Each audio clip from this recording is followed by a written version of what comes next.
Bonsoir à tous, merci d'être fidèles au 19h. Voici les grands titres de l'actualité. À Guerguerat, la situation est calme et normale. Le trafic routier entre le Maroc et la Mauritanie et au-delà vers l'Afrique subsaharienne n'est aucunement perturbable. Depuis l'intervention des forces armées royales, biens, marchandises et personnes circulent en toute liberté et sécurité. Plus que quelques jours nous séparent du lancement officiel de la campagne de vaccination. Pour cela, l'Inter pour prendre rendez-vous. Pour cela, allez sur le site liqahcorona.ma.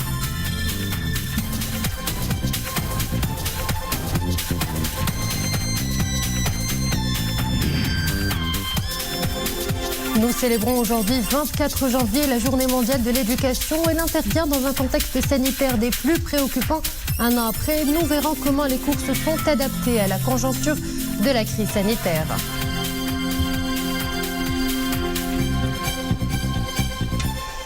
Bonsoir, le rappel hebdomadaire de l'activité royale. Cette audience royale au Palais Royal de Fès mercredi.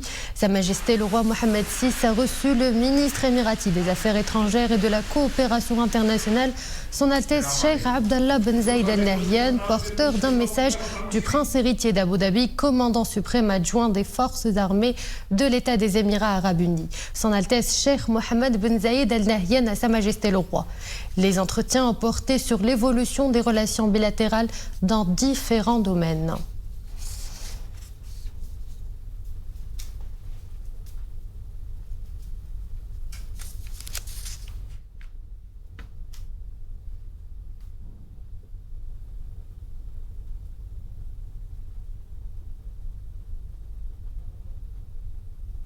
Et à Guerguerat, la situation est calme et normale, ont affirmé ce matin des sources autorisées. Le trafic routier entre le Maroc et la Mauritanie et au-delà vers l'Afrique subsaharienne n'est aucunement perturbé malgré les harcèlements sans incident des milices du Polisario. La situation dans cette zone comme dans l'ensemble du Sahara marocain est calme et normale. Conformément aux très hautes instructions de Sa Majesté le roi Mohammed VI, chef suprême et chef d'état-major général des forces armées royales, le passage de Guerguerat a été sécurisé par les forces armées royales. Depuis novembre 2020, les milices du Polisario procèdent à des harcèlements dans une réaction désespérée à cette sécurisation du passage. Parallèlement à cela, la propagande algéro-polisarienne tente vainement de montrer une zone de guerre à travers des fake news, des communiqués de guerre, des dépêches et des reportages quotidiens sur des accrochages imaginaires. Et justement, sur le terrain, nos équipes ont constaté de visu le calme régnant et la fluidité de la circulation des personnes et des marchandises qui transitent par ce passage hautement stratégique. D'ailleurs, une nouvelle zone logistique y est en cours d'aménagement pour booster les flux commerciaux. Une vingtaine de poids lourds passent quotidiennement par le Guerguerat. Plus qu'un passage frontalier, une artère vitale pour les échanges commerciaux entre le Maroc et ses voisins d'Afrique subsaharienne. Ces transporteurs transitent en toute confiance et sécurité. Je me dirige vers la Mauritanie. Tout se passe très bien. Ce point de passage est ultra sécurisé. Le transit est fluide, sans problème. Les autorités compétentes accomplissent un formidable travail sur le terrain.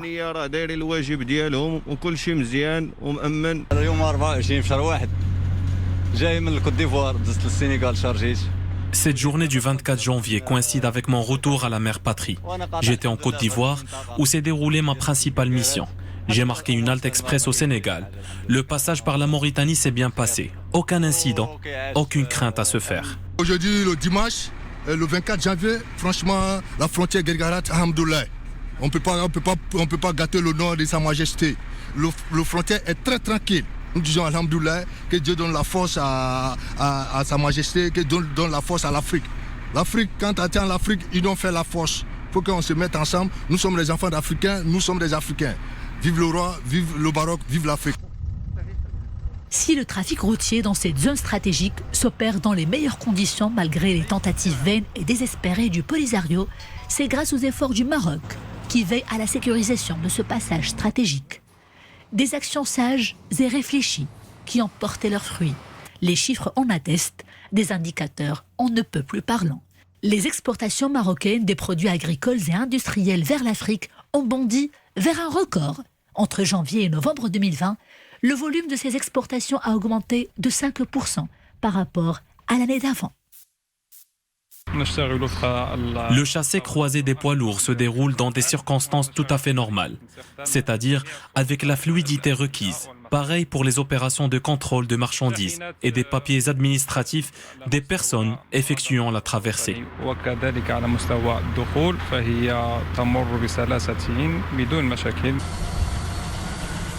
Une embellie qui se confirme jour après jour. Pour cette année 2021, les perspectives s'annoncent tout aussi prometteuses. Une zone logistique est en cours d'aménagement.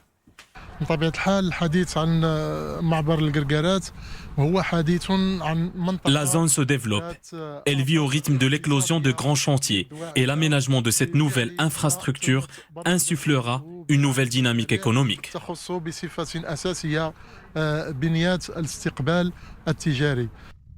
El Guerguerat, une zone commerciale hautement stratégique, avec des objectifs de développement bien précis.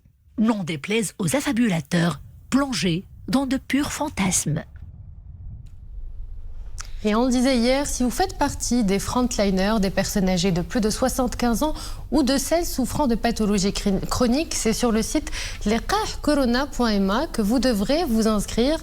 D'ailleurs, l'opération de prise de rendez-vous a déjà commencé, comme nous le verrons dans ce reportage de Sarah Katir, Saïd El-Idrissi, Ahmed Hmri et Reda Fjah. Enseignante âgée de plus de 45 ans, Madame Leila Bhar s'est déjà inscrite pour recevoir sa vaccination anti-Covid-19. Il lui a juste suffi d'envoyer son numéro de carte d'identité nationale par SMS au 1717 pour recevoir la réponse juste après. Comme je suis enseignante, j'ai envoyé mon numéro de carte nationale par message, par le biais de mon téléphone, au numéro 1717, et 1 minute après, j'ai reçu le centre où je vais aller me faire vacciner, en attendant de recevoir le jour et la date et l'heure. Ça a pris 1 minute. Et j'ai inscrit ma mère, qui a plus de 75 ans, et qui a une pathologie. Donc, 1 minute après, j'ai reçu aussi son centre de vaccination, qui n'est pas le même, parce qu'on n'a pas la même adresse. Et pour assurer la gestion de la campagne nationale de vaccination anti-Covid-19, un système informatique a été adopté. Il permettra l'inscription, la prise de rendez-vous et même le suivi à distance des personnes vaccinées. Nous demandons aux citoyens de respecter les rendez-vous. Pourquoi? Parce que pour AstraZeneca, quand on ouvre, c'est pour 10 personnes. Nous ne voulons pas qu'il y ait de déperdition. Le vaccin est une denrée rare, donc il faut respecter le rendez-vous. Et si la personne a un empêchement de dernière minute, il doit le dire pour que les gens qui sont inscrits sur la liste d'attente puissent être appelés. Véritable réponse à la pandémie, la campagne nationale de vaccination se fixe comme objectif celui d'atteindre un taux de couverture d'au moins 80% nécessaire pour assurer l'immunité collective et progresser vers un retour à la vie normale. Place à présent aux chiffres du Covid-19 de ces dernières 24 heures. 520 nouveaux cas confirmés, 22 décès et 748 guérisons. Le taux de létalité s'établit à 1,7%. Quant à celui des guérisons, il est de 94,6%. Les cas actifs se chiffrent à 15 698 cas. Les cas sévères ou critiques ont atteint le nombre de 767, 66 de plus ces dernières 24 heures, 66 en sous-intubation et 394 sous ventilation non invasive.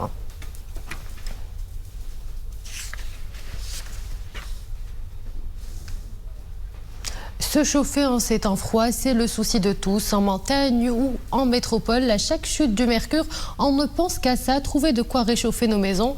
Pour cela, le charbon est fortement sollicité, mais il est loin d'être sans danger. Chaque année, en cette période, le marché du gros de charbon de Casablanca est pris d'assaut. C'est un reportage de Fatiha Oumral, Mustafa Chekir et Sarah Katir.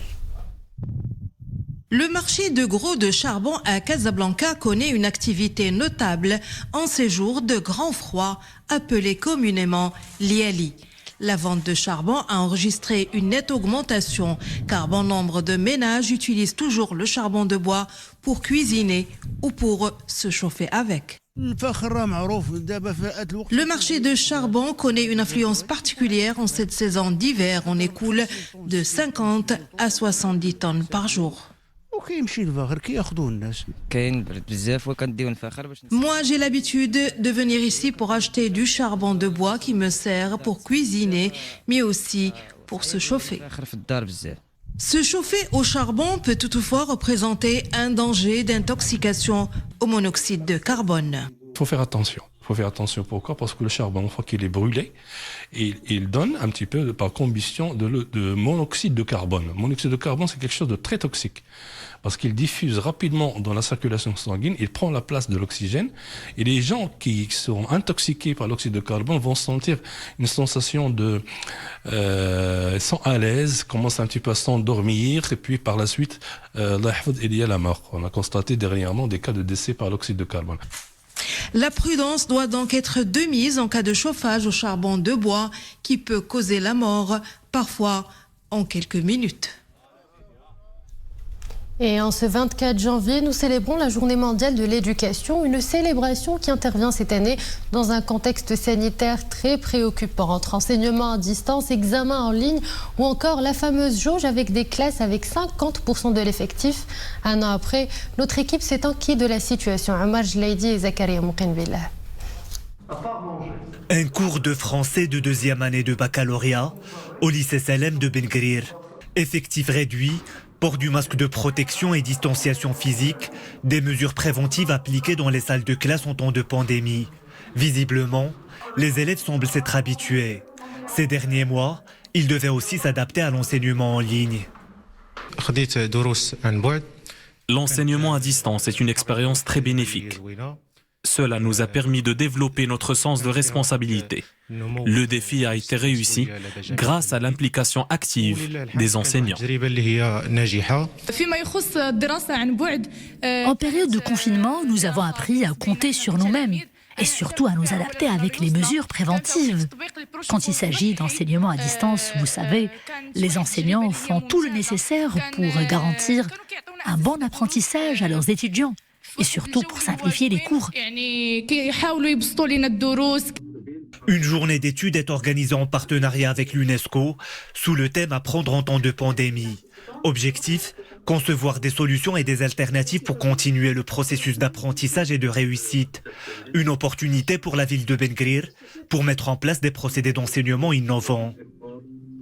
C'est une occasion pour l'ensemble des intervenants de la province d'Al-Hamna et en particulier la ville de Ben Gurir de présenter leurs actions pour la continuité de l'apprentissage pendant la pandémie et aussi tout ce qui est réalisé de l'apprentissage à distance.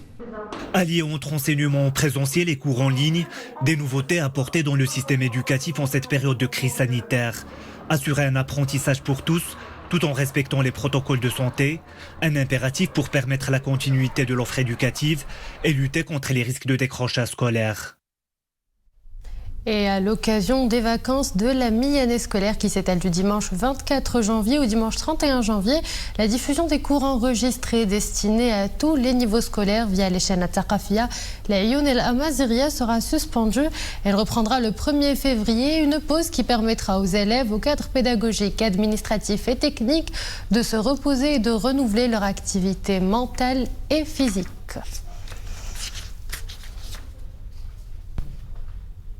Cap à présent sur Marrakech, la cité ocre roule écologique, on le sait depuis 2017. Ces bus sillonnent déjà quelques grandes artères de la ville sur un périmètre urbain de 10 km. Aujourd'hui, la flotte de bus électriques s'est renforcée. Voyons cela avec Soumia Blayachi, Mohamed Hassan Meskour et Mounia Marouche. Des bus écologiques comme celui-ci desservent chaque jour les quartiers Massira, Guélis, Babdoukala et la plage Jamal Fna. 3 ans après sa mise en service, ce moyen de transport ami de l'environnement séduit encore de nombreux Marrakechis pour ses multiples avantages. بالنسبة للبيس يعني نقي زوين عنده طراجي وحده ما كاينش الروطار Le bus est propre, confortable et il est toujours à l'heure. En plus, il n'y a pas beaucoup de monde à opter pour ce moyen de transport public et donc le risque de contamination est moindre.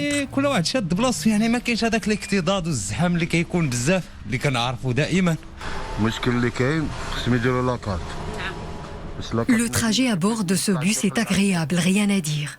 Le seul souci, la société chargée de son exploitation n'offre pas de carte d'abonnement qui demeure très pratique par rapport au paiement en espèces. Ces bus propres utilisent l'énergie électrique issue d'une station photovoltaïque de 0,8 MW. Ils sont rechargés pendant leur service sur un tronçon limité de caténaires, assurant une disponibilité de jour comme de nuit. Les 2 premières années d'exploitation, on a connu une fréquentation considérable.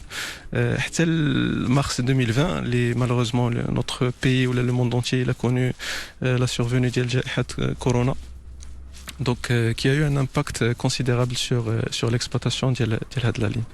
Mais globalement, la ligne, elle se porte bien. D'une longueur de 18 mètres, ce moyen de transport parcourt chaque jour un itinéraire de 10 km. Un itinéraire équipé de signalisation lumineuse intelligente au niveau des carrefours routiers. Et avant de nous quitter, je vous propose d'apprécier ces magnifiques paysages à Aguilman Sidi Ali, province de Médlit, un site sublimé par la caméra de notre confrère Ahmed El Fadeli, un havre de paix unique, niché au milieu d'immenses forêts de cèdres.